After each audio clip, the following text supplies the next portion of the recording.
themes that run through all my work are that consciousness is the ultimate reality, and that by understanding consciousness you understand everything about yourself, about perception, about creativity, about behavior, about relationships.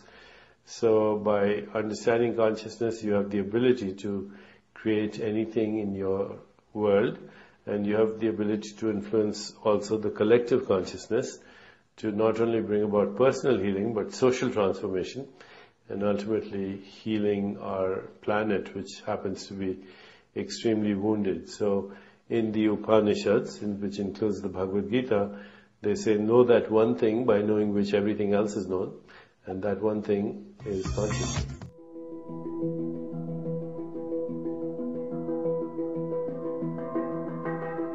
Tonight's talk is consciousness, creativity, and the brain. And if you have a golf ball-sized consciousness, when you read a book, you'll have a golf ball-sized understanding. When you look out, a golf ball-sized awareness. And when you wake up in the morning, a golf ball-sized wakefulness. But if you could expand that consciousness, then you read the book, more understanding. You look out, more awareness, and when you wake up, more wakefulness. It's consciousness.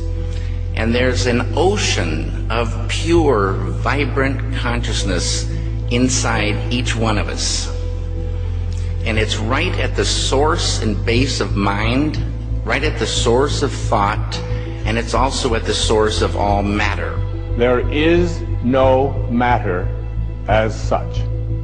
All matter originates and exists only by virtue of a force which brings the particle of an atom to vibration and holds this most minute solar system of the atom together. We must assume behind this force the existence of a conscious and intelligent mind. This mind is the matrix of all matter. Matter seems like a good place to begin. The solidity of the world seems totally indisputable. As a fixed thing that you can see and touch, your body is also reassuringly solid. But beginning with Einstein, modern physics has assured us that this solidity is a mirage. All of physical matter, everything we have around us, is the result of a frequency. And what that also means is that if you amplify the frequency, the structure of the matter will change. What this self-contained system is a hologram. It's what I call the super hologram.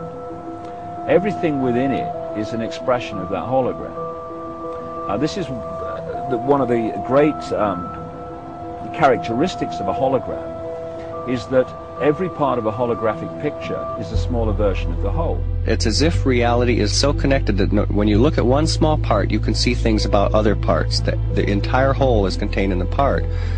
And in a sense, you can't divide reality up because we're cutting up a hologram. We can't find where one particle is because it's always a reflection of all particles.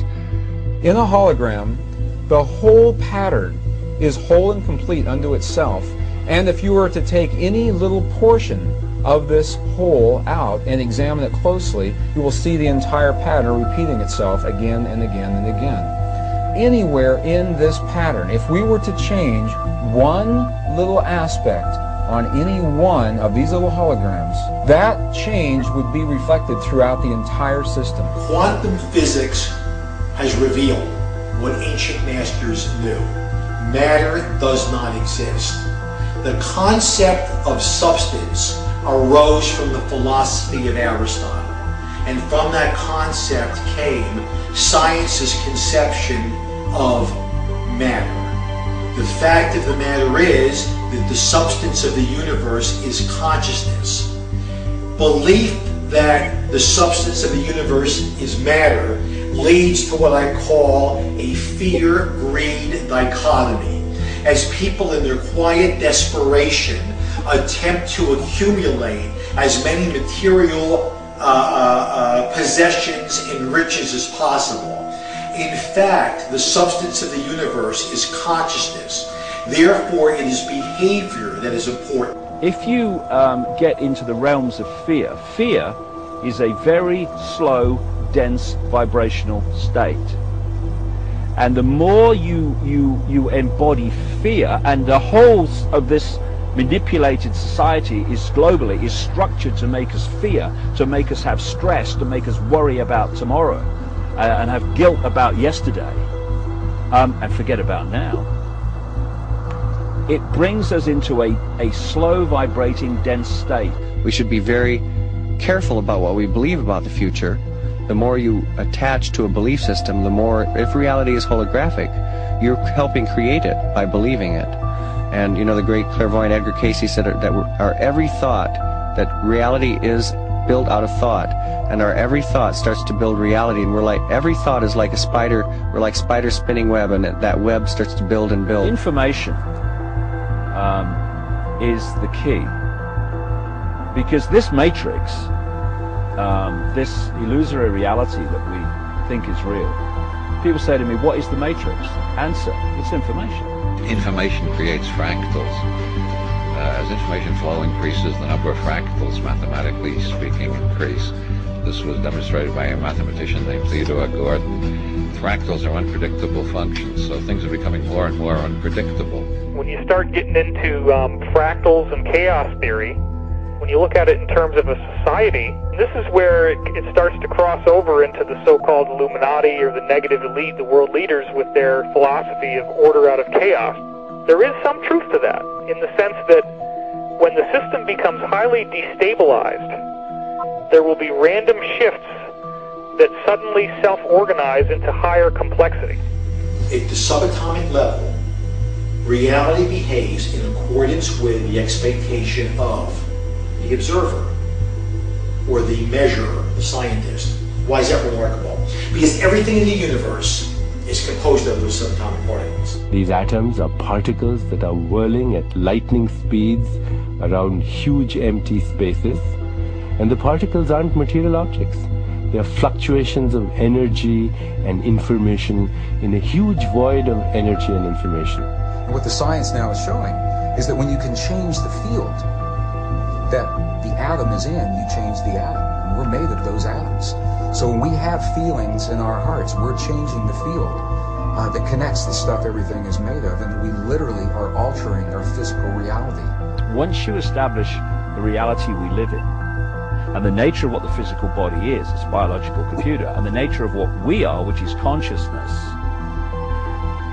and then you start, as I have, looking at the way this world is structured and how it works and why they do this and why they do that, it suddenly brings into crystal clarity why the world is structured as it is. Because,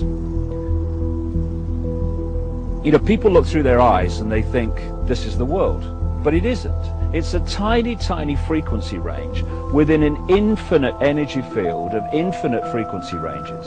And basically it's like a holographic television channel. It is the act of consciousness that actually creates the building block that the universe is made of. I can't imagine a universe that exists without us, because it's the act of us observing the world around us that is creating, allowing us to create as we go in a participatory universe. We may never find the edge of our universe as we're looking to define what this universe looks like. We may never find the smallest particle in the quantum world to see what this stuff is that we're made out of. And the reason is because everywhere we look, everywhere that consciousness explores with the expectation that something will be there, that exploration, that act of looking, observation, is the act that creates something for us to see. That we are actually building this universe as we go. Consciousness is the programming language of the universe.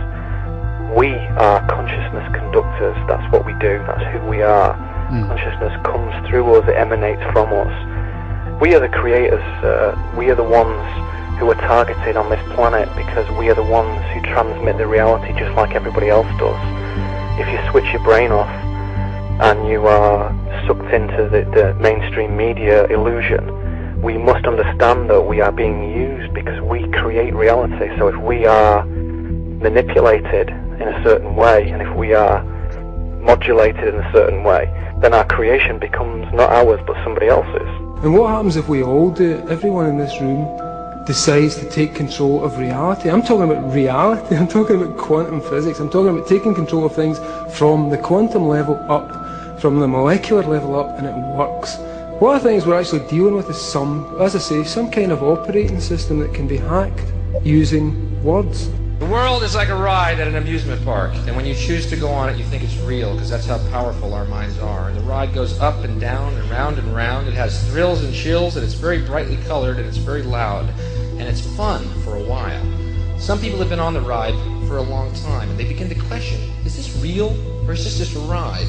And other people have remembered, and they come back to us, and they say, hey, don't worry, don't be afraid, ever, because this is just a ride.